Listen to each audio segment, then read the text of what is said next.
¿Alguna vez han querido enterarse de algo que nada más no les cuenta nadie? ¿Les ha pasado uno de esos chismes que uno dice, híjole, sí me gustaría saberlo, pero no hay quien me lo diga? Y ya de plano, si yo pregunto, me voy a ver muy chismoso. Y sí soy chismoso, pero no quiero que los demás se enteren de que soy tan chismoso o que sea tan notorio, ¿no? El chiste es serlo sin que los demás lo puedan ver tanto, ¿no? Nos identifiquen como el chismoso de la familia, el chismoso de la cuadra. Y a veces hasta uno manda, por esa curiosidad que tiene, uno hasta manda a preguntar personas ahí como no queriendo la cosa, y les dice uno a sus mensajeros, ay, a ver, pregúntale por ahí, a ver, como no queriendo la cosa, le sacas el tema a conversación y a ver qué te dice, ¿no? ¿Les ha pasado eso? ¿Alguna vez han querido enterarse de algo así? Bueno, y uno pregunta porque dice un dicho popular que no hay preguntas tontas, ¿verdad? Dice el dicho popular, no hay preguntas tontas, sino tontos que no preguntan. Y eso es muy cierto, pero también es muy cierto que a veces cuando sí nos atrevemos a preguntar, cuando preguntamos, no lo hacemos motivados por las intenciones más sanas, más saludables, el preguntar. A veces solamente nos mueve el morbo, la malicia, el querer enterarnos por vanidad o por ser metiches, la mera curiosidad malsana de enterarnos. Decía por ahí un meme en internet hace algún tiempo, ¿para qué quieres saber eso? Jaja, saludos. Decía un comentario en internet, ¿no? Quizá no te compete saber eso que quieres saber. Quizá no es de tu incumbencia, o quizá no ganas nada sabiendo lo que quieres saber, o quizá es algo que la otra persona simple y sencillamente no te quiere decir, no te lo quiere contar, y hasta ahí llega, ¿no? No insistas más, pero nosotros tenemos la curiosidad de saber. Y como cristianos, hermanos, a veces también eso lo aplicamos a nuestro conocimiento acerca de Dios. A veces queremos saber cosas de Dios o relacionadas con Dios o con la Biblia, no motivadas por las intenciones más sinceras o más útiles. Alguna vez un profesor de la Comunidad Teológica de México, donde yo estudié, él fue rector de la comunidad, se llama Dan González Ortega. Este rector de la Comunidad Teológica decía, a veces la teología, a veces el estudio del conocimiento de Dios se termina convirtiendo en una serie de respuestas a preguntas que nadie hizo. Nadie preguntó esas cosas, pero nosotros como teólogos, como pastores, estamos hablando de esas cosas que creemos que somos importantes. Temas, por ejemplo, como ¿qué es la Trinidad? ¿Qué es la hipóstasis de Cristo? ¿Hay un Pentateuco o hay un Hexateuco? ¿Son 5 los libros de Moisés o son 6 los libros de Moisés? Nos envolvemos en temas de los cuales se han escrito muchos libros, pero a decir verdad no importan mucho en la vida real. Son temas que nada más a veces los usamos para farolear, que sabemos mucho acerca de Dios, pero en la realidad, en la práctica, eso no sirve de nada. Porque la verdadera fe es otra cosa. La verdadera fe es algo más palpable. La verdadera fe es algo que se puede comprobar, que se puede vivir, que se puede disfrutar día con día. Sin embargo, hay muchos cristianos y muchas cristianas en todo el mundo que dedican su tiempo, sus recursos a investigar, a difundir, a leer, a saber, a escuchar muchos de estos temas. Muchas de estas cosas que no sirven para nada, pero que tienen mucho rating. Tienen mucho alcance. Entonces, si usted se mete a internet, en internet usted va a poder ver videos con millones y millones de reproducciones sobre temas de los sellos del Apocalipsis, las profecías del profeta Daniel, las visiones sobre el futuro y todo lo que técnicamente se llama escatología, o sea, el estudio de las últimas cosas, de los últimos tiempos. Los cristianos siempre nos hemos sentido atraídos o curiosos a preguntar sobre este tipo de cosas que realmente en el presente, en el aquí y en el ahora, no importan tanto. Y siempre hemos sido así. Abra su Biblia, por favor, en Hechos 1, del 1 al 11. Justo lo que acabamos de leer. Aquí en el libro de los Hechos empezamos a leer que los cristianos siempre hemos sido así, curiosos malsanamente. Jesús se aparece a sus discípulos y les da una indicación muy clara en los versículos 4 y 5 que quiero que lea conmigo. Versículos 4 y 5 dice, estando juntos les mandó que no se fueran de Jerusalén, sino que ¿qué? sino que esperasen la promesa del Padre, la cual les dijo: oísteis de mí.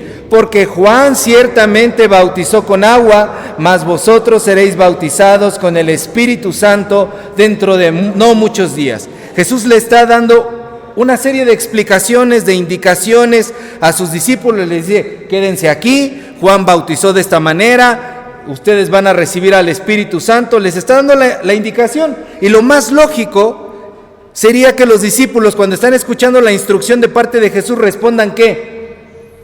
Sí, Señor, así le vamos a hacer, como tú lo dices, lo vamos a hacer. Pero ¿qué es lo que preguntan los discípulos en el siguiente versículo? Le preguntan: ¿restaurarás ahora el reino a Israel en este tiempo? Le preguntan a Jesús una cosa de la cual Jesús no está hablando. Yo no sé si usted ha visto ese video del actor Poncho de Nigris. Está hablando Poncho de Nigris, este actor, no sé si usted lo conozca, pero habla con sus hijos, sus hijitos chiquitos, y les está dando un consejo y les dice: para poder comprarte tus cosas, tienes que trabajar, tienes que hacer deporte, tienes que tener disciplina. Y uno de los niños lo interrumpe y le dice: ya se me antojó un elote. Cuando el papá está en pleno discurso motivacional para los niños, le dice: ya se me antojó un elote. Bueno, estos eran los discípulos. Mientras Jesús les está hablando acerca de las grandes cosas que va a hacer el Espíritu Santo y que esperen, a ellos se les acaba de antojar un elote. Andan distraídos, muy desatentos de las palabras que el Señor está diciendo, están totalmente desconectados. Dios les está hablando ahí, Jesucristo les está hablando de las cosas grandes y maravillosas del Espíritu Santo, y ellos están pensando en las cosas terrenales. Querían escuchar sobre la restauración del reino militar, político y económico de Israel. Pensando en elotes mientras Jesús les está hablando de la promesa del Padre Celestial. Pensando en cosas superfluas, cosas que se acaban, cosas temporales, mientras Jesús les estaba hablando de cosas eternas, cosas trascendentales. Yo no sé si a usted le ha pasado, pero en mi vida a mí me ha pasado que yo estoy pensando en elotes y Jesucristo me está hablando de cosas que son trascendentales para mi vida y que de verdad importan. ¿Y para qué querían saber eso? ¿Para qué querían saber si Cristo iba a restaurar el reino de Israel en ese tiempo? ¿Para ver si alcanzaban algún hueso en el gobierno del nuevo reino de Israel? Algunos de ellos lo preguntaron, ¿se acuerdan? Algunos de ellos dijeron, su mamá, hasta fue la mamá, porque ni siquiera ellos tenían voz. La mamá les pregunta: ¿se puede sentar mi hijo a tu izquierda y el otro a tu derecha? Estaban pensando en este tipo de situaciones de alcanzar un hueso en la política. ¿Para qué le preguntaban eso? ¿Por qué querían saber eso? A lo mejor los discípulos habían hecho una apuesta entre ellos. Pregúntale, a ver si va a restaurar el reino ahora, a ver quién gana. No, yo digo que sí, no, yo digo que no, a ver, vamos a hacer una apuesta. Y el que gane se lleva tantos denarios. A lo mejor tenían una apuesta. O a lo mejor algunos de ellos que eran celotes todavía, que eran de la secta de los celotes, que se dedicaban a perseguir a los romanos por la violencia física y hasta se entrenaban de esa forma, tenían un sentimiento de venganza contra los romanos y querían saber si Cristo iba a restaurar el reino en ese tiempo para tomar su venganza contra los romanos. O quizá unos nada más querían saber el chisme, nada más por saber el futuro. ¿Cuáles eran las motivaciones de estos discípulos en el momento en que Cristo les está hablando de cosas importantes y ellos no le ponen atención y le empiezan a preguntar cosas que no tienen relevancia? Y más aún, ¿cuáles son mis motivaciones cuando yo le pregunto algo a Dios? ¿Se vale preguntar? Sí, se vale preguntar. Pero también es mi responsabilidad como cristiano alinear mis preguntas con la voluntad de Dios. ¿Para qué quieres saber eso? ¿Por qué quieres saber lo que quieres saber delante de Dios? ¿Por qué le oras lo que le oras? ¿Por qué le preguntas lo que le preguntas? ¿Por qué le pides lo que le pides? Y Jesucristo responde de una manera muy contundente en el versículo 7. Y parafraseándoles, casi les dice: ¿qué les importa? A ustedes no les toca saber eso. Los tiempos que solamente el Padre Celestial puede saber. Y yo no sé si tú tengas una pregunta en esta hora delante de Dios y le hayas estado preguntando por algo. ¿Hasta cuándo, Dios mío? ¿Cuándo va a ocurrir esto? ¿Cuándo va a pasar aquello? ¿Cuándo me vas a responder sobre esto? ¿Cuándo voy a ver un cambio en mi vida sobre esta situación? ¿Cuándo? O a lo mejor eres de estos cristianos curiosos que yo decía, hablan de estos temas que para ellos son muy trascendentales. ¿Cuándo? El fin de los tiempos. O de tu propia vida, algo que te urge a ti saber, algo que quieres que ya se resuelva, que llevas tiempo pidiendo, que no ves que se mueve, que no ves que se soluciona, pero hoy esta palabra de Jesucristo es para ti. No te toca saber a ti los tiempos. ¿Qué te importa? No te toca saber a ti. Y alguien puede decir, ¡ah, qué cruel! ¡Qué cruel es esa palabra que está diciendo Cristo! No. Porque inmediatamente en el versículo 8, Jesucristo les empieza a decir a continuación, pero recibirán, ¿qué cosa? Poder cuando haya venido sobre ustedes el Espíritu Santo y serán mis testigos aquí y allá y acullá y hasta lo último de la tierra. ¿Qué significan estas palabras de Cristo? Significan que más que preocuparte por temas sin relevancia o temas que tú crees con relevancia pero que te están obsesionando, de los cuales tú quieres una respuesta ahora mismo, debes saber que Dios quiere que te enfoques en la misión que Él te ha dado. Yo te he dado poder para que tú seas mi testigo, para que seas mi testigo. Este es un versículo que nuestros hermanos, los testigos de Jehová, se toman bastante en serio y de forma literal. Somos testigos y tenemos que cumplir la misión de parte de Dios y por eso andan en las calles predicando. Y nosotros, ¿qué tan en serio nos tomamos? Porque podemos decir, ellos tienen una doctrina equivocada, tienen una enseñanza equivocada, pero ¿qué en serio se toman estas palabras?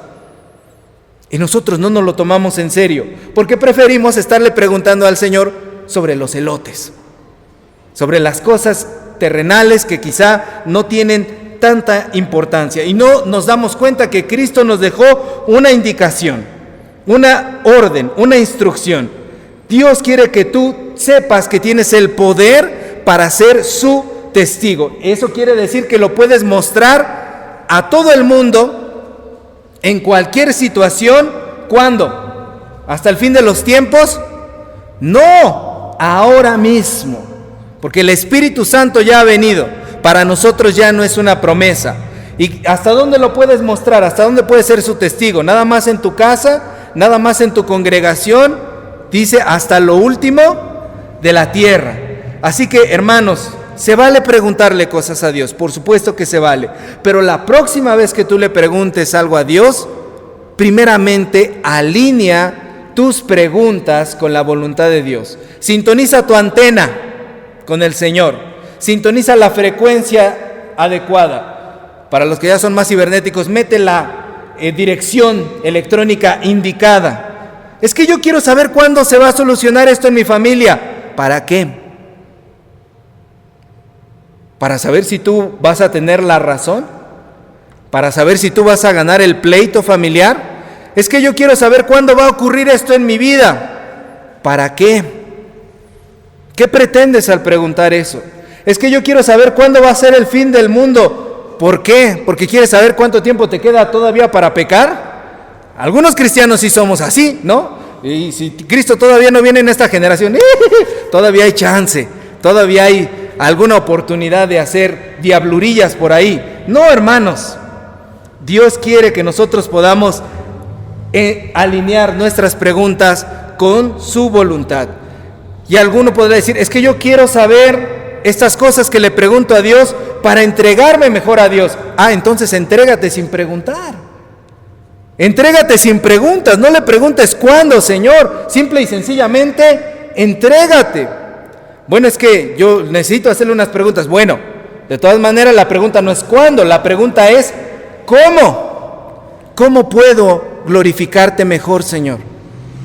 ¿Cómo a través de esta situación tú puedes actuar? Mucha gente dice, no preguntes el por qué, pregunta el para qué. eso desde mi punto de vista sigue siendo todavía utilitarista. O sea que solamente estamos utilizando a Dios para un propósito. Yo les invitaría a que preguntemos, ¿cómo? ¿Cómo a través de este sufrimiento tu nombre puede ser glorificado, Señor? ¿Cómo a través de esta discusión que hay en mi familia tú puedes salir glorificado? ¿Cómo alabarte en medio de esta tribulación que yo estoy pasando? ¿Cómo tu nombre puede ser exaltado en mi vida aunque esté viviendo estos tiempos tan difíciles? ¿Cómo puedo honrarte, Señor, en estos tiempos tan difíciles? A nosotros, hermanos, se nos es dicho lo mismo que le dijeron los ángeles que se aparecieron en Hechos 1, versículo 11. Ponga sus ojos ahí en el versículo 11. Léalo junto conmigo. Dice, los ángeles le hablan a los discípulos y dice, los cuales también les dijeron, varones galileos, ¿por qué estáis mirando al cielo? Este mismo Jesús que ha sido tomado de vosotros al cielo, así vendrá como le habéis visto ir al cielo. Es decir, espabilense, despiértense, dejen de estar pensando en cosas inútiles, dejen de estar mirando al cielo, porque ese Jesús, así como lo han visto que se fue, así mismo va a regresar. Entonces dejen de perder el tiempo en especulaciones, dejen de perder el tiempo en cosas que no aprovechan y pónganse a trabajar. Dedíquense a conocer la voluntad de Dios y ejerzan el poder que Él les ha dado a ustedes, porque el Espíritu Santo ya vino a tu vida, ya vino a nuestra vida. Muchos cristianos dicen, todavía no estoy listo. Mentiras. Usted le está llamando mentiroso a Dios cuando usted dice que usted no está listo. El Señor Jesucristo dijo, pero recibirán poder ¿cuándo? Cuando estés listo, cuando tomes tantos discipulados, cuando estés súper preparado, tomes tantos seminarios, recibirás poder cuando te tomes todos estos temas del Plan Rector Nacional de la Iglesia Metodista de México. Recibirás poder ¿cuándo? Cuando venga el Espíritu Santo. Sorpresa, el Espíritu Santo ya vino, ejerce ese poder. Para nosotros, hermanos, ya no es una promesa, es una realidad. Y solo así vamos a poder responder las dudas. ¿Para qué quieres saber eso?